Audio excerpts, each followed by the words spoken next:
The general public is now catching on to the fact that RAM has gone through the roof. Most people aren't checking RAM prices unless you're building a PC or upgrading a current PC. But yeah, if you bought RAM in June of 2025, let's say you paid 57 USD for it, that RAM has now likely doubled in price and is a roughly around 114, 120. Or if you're in Canada and prices were already pretty expensive due to our dollar, you're looking at, if you were paying $100 to $200 for RAM, you can expect those to be upwards of $600. And you can also include these prices to make other products go up, because it's not just if you're buying RAM specifically, it's if you're buying a laptop, if you're buying a pre-built computer, if you're buying other electronic devices that require RAM and memory, all of these have gone up. If you have not looked at the market, I even messaged my buddy the other day. I'm like, you got to take a look at this. Now, this is Canada Computers. They can kind of err on the expensive side, but I just wanted to give you guys a general idea. So the cheapest right now is $224 for DDR4 3200. That's insane. Oh, there is some cheaper, but I mean, you're getting into like really bad performance if you go that route.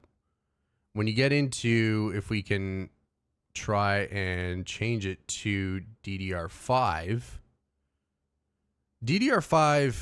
yeah, the prices are insane. You're looking at, for 32 gigs of RAM, $562 for a good name brand manufacturer.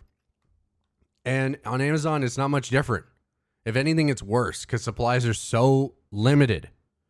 So thanks to the AI bubble and the need to build data centers in order to run this fucking horse shit, we, the consumers, are yet again faced with another fucking blow.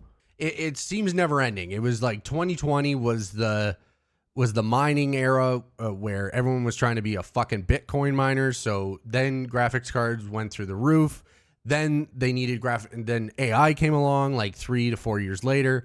Then they needed a graphic card. So there was a graphics card shortage again, and that was super expensive. Now we're faced with a RAM shortage. And all of this is because they're building these data centers. And the data centers, actually, they don't take DRAM, which is what consumer grade memory that I or you would buy. They actually are building high bandwidth memory HBM. So in order to compensate for this huge AI surge, a lot of the manufacturers have pivoted to this high output of high bandwidth memory. So they're not, like, the manufacturing isn't being able to keep up with the demand either. And we're all just suffering because of this shortage. And I just wanted to, I don't know, man, like, what are we doing? We're here, like, what is AI offering us currently? Don't get me wrong, I'm not saying it's useless entirely, but what is the grand thing right now? The thing that they're building these data centers for are 100% to eliminate jobs. That's it right now, which the economy, if you haven't fucking looked out your window, is already tanking. So what the fuck are we doing? You know, and really, most people would say the fruits of AI's labor is the fact that you can make a really a fucking shitty video from it. That's about it. And the power usage that's coming from it, the cost and fucking consumer parts for computers and electronics, I just can't figure out what the end game is here. And I just find it infuriating. Even though I'm not trying to buy or build or anything PC-wise, I just wanted to see the other day, I was looking to put together a smaller build, maybe create a nice little secondary streaming PC if I wanted to stream games. Nope, that ain't happening now, just to be very clear.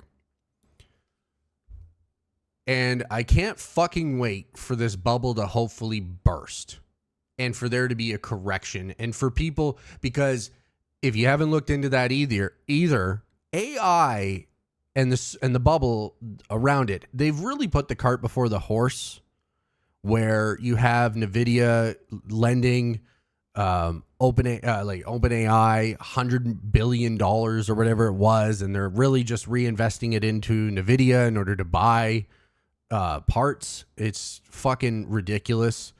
And there really is. It's just this promise of what AI will be and how magnificent it will be in all of this. When really OpenAI, I think they're running at a deficit right now. So what the fuck are we doing? I just don't see it as a net positive in any which way. And we humans are suffering at the labor of these morons who are at the arms race to build the best AI. If you haven't caught on, I fucking hate AI. I've got a few rants about it. But all in all, my whole point of this is just to say it's extraordinarily frustrating to see things like this happening for something that thus far has yielded pretty mediocre results. I've talked about this multiple times. If the goal of AI generally was, if the general focus was on healthcare, not eliminating fucking jobs, you know, like literally detecting, like making us a better civilization, like finding a better way to commute to fucking work, because, you know, companies can't, you know, we're building AI, but companies can't even move away from the industrial model of forcing fucking employees into the office. But then they'll be happy when no one's fucking there, because they bitch about how no one is there, like and how downtown cores were dying due to the fact that everyone was working from home. What the fuck are you going to do when AI drops and you sons of bitches want to fucking liquidate everyone, you know, in order to turn a better profit? You're all dumb. Anyway, I'm getting off topic. But that's it. That's my fucking rant. I'm so over this shit. I need someone in the comments down below. Let me know what you think. If you're trying to build a PC, if you're going to pay this ridiculous price for RAM, or if you're trying to hold off. Because right now, PC Mag is saying that they don't think it's going to drop any time soon because the bubble's not going anywhere right now. So, and right now, they're looking at it's 115% increase on some prices. Okay, I'm out of here. Peace.